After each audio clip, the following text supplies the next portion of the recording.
প্রিয় দর্শক, ফিরে এলাম 21-এর রাতে। সঙ্গে থাকার জন্য ধন্যবাদ।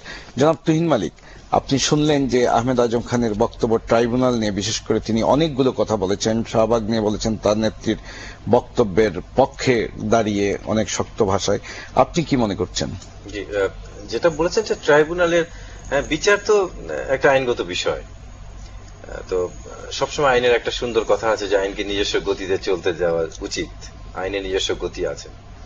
কিন্তু আমাদের রাজনীতিটা এমন জায়গায় পৌঁছে গেছে, বিচারালয় তো অনেক বড় জিনিস, রাস্তায় মুদি দোকানদাররা পর্যন্ত দুই ভাগে বিভক্ত। মসজিদে কোন কমিটি হবে সেখানেও আওয়ামী লীগ বিএনপি মাথা ফাটাফাটি হয়। মেথর সমিতি থেকে শুরু করে এমন কোন সমিতি নাই যেখানে একটা দুইটা ইউনিয়ন নেই। বিদেশেও যেখানে 5,000 লোক থাকে না, সেখানে আওয়ামী লীগের 10টা কমিটি, বিএনপির 5টা কমিটি। এই যে অতি রাজনীতির প্রভাবে আজকে ট্রাইব্যুনালের মতো জায়গা, একটা বিচারের মতো জায়গা রাজনৈতিক স্লোগানের অংশ হয়ে গেছে। এবং যেটা সালেউদ্দিন ভাই বললেন যথার্থই বলেছেন যে দেখেন আমাদের আইনে যেটা কি বলা হয়, আইনটা কি কিংবা দেশটা কি, সরকারটা কি। সরকারটা হচ্ছে যে সার্বভৌম কর্তৃপক্ষের আদেশই হচ্ছে আইন। যে সার্বভৌম কর্তৃপক্ষ মানে যারা নির্বাচিত হবেন, আমাদের আর্টিকেল 11 অব দ্য কনস্টিটিউশন, যে জনগণের নির্বাচিত প্রতিনিধির মাধ্যমেই দেশ পরিচালনা হবে। তাহলে সার্বভৌম কর্তৃপক্ষ যে আদেশটা দিবে, প্রশাসন কিংবা জনগণ সেটা মানবে। আজকে সরকারের ভিতরেই তো অনেকগুলো সরকার, একটা আওয়ামী লীগ সরকার, একটা গণপ্রজাতন্ত্রী বাংলাদেশ সরকার, একটা ইমরান সরকার। তাহলে এই যে উনি আদেশ দিচ্ছেন যে সমস্ত ফ্ল্যাগ আজকে নামানো হবে কিংবা উঠানো হবে, আজকে এই কাজ করতে হবে, স্কুলে এই কাজ করতে হবে, এই যে আদেশটা, এটা কি সার্বভৌম কর্তৃপক্ষের আদেশ না অন্য কারো আদেশ? তাহলে রাষ্ট্র তো একটা বড় চ্যালেঞ্জের মধ্যে পড়ে গেছে, সংবিধান একটা চ্যালেঞ্জের মধ্যে পড়েছে। সেখানে তো ট্রাইব্যুনাল অত্যন্ত ক্ষুদ্র একটা বিষয়। এইরকম পরিস্থিতি সরকার কখন এতটা পারমিট করে, কোন পর্যায়ে গেলে? না, সরকার পারমিট করে এই জন্যই যখন সরকার বলতে কোনো বিষয় থাকে না। দেখেন, সরকার যদি কিছু থাকতো দেশে, তাহলে তো পুলিশ দিয়ে গণহত্যার প্রয়োজন হতো না। সরকার নিজেই রাজনীতি দিয়ে এটাকে কভার করতে পারতো। প্রয়োজনগুলো কখন হয়? শাহবাগে কেন প্রয়োজন হলো? সরকারের যদি নিজের দলের সাংগঠনিক ক্ষমতা থাকতো, তাহলে মুক্তিযুদ্ধের চেতনাকে উজ্জীবিত করার জন্য কি এই ব্লগারদের প্রয়োজন হয়? আওয়ামী লীগ কি নিজে যথেষ্ট না আপনি মনে করেন?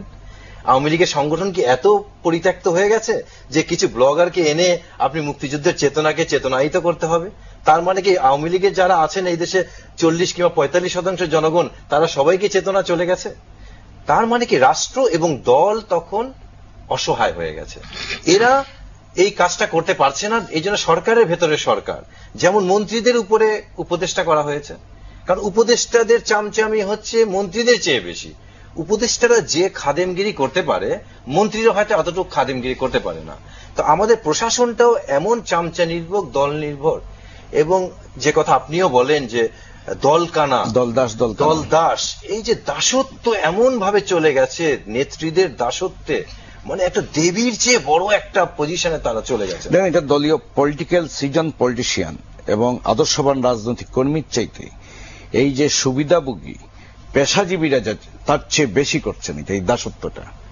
আপনি চিন্তা করলে দেখবেন, সেখানে আপনার প্রফেশন হোক, আমাদের প্রফেশন হোক, লেখক, অধ্যাপক হোক, সেখানে মনে করেন আহমেদ আজম খান, তিনি একজন লয়ার, তিনি একটা পার্টির কর্মী, তিনি তার পার্টির নেত্রীকে একটা কথা বলবেন, সেখানে তিনি যে একটা অ্যাডভাইস দেবেন উপদেষ্টা থেকে, তিনি দেখবেন যে ঢাকা বিশ্ববিদ্যালয়ের অধ্যাপকরা গিয়ে, বিভিন্ন বিশ্ববিদ্যালয়ের অধ্যাপকরা গিয়ে, অনেক সম্পাদক সাংবাদিকরা গিয়ে, তারা যে আশায় গিয়ে তোষামোদ করছেন, তখন তিনি চুপ হয়ে বসে থাকবেন, বা তিনি কিছু বলে তার নেত্রী বলবেন, দেখো আমার কাছে থেকে তোমরা সত্য বলছো না, বাইরে থেকে। আপনার কি মনে হয় যে এরকম আমি যেটা বলছি? না, অবশ্যই আপনি যেটা বলেছেন এটা তো সত্যের কথা, জনগণের কথা। এই কথাগুলো যেটা আপনি বলে থাকেন, যেখানে দাসকে দিয়ে তো আর আপনি বিপ্লব ঘটাতে পারবেন না, দাসকে দিয়ে তো জনগণের সেবা করতে পারবেন না, নিজের সেবা হয়।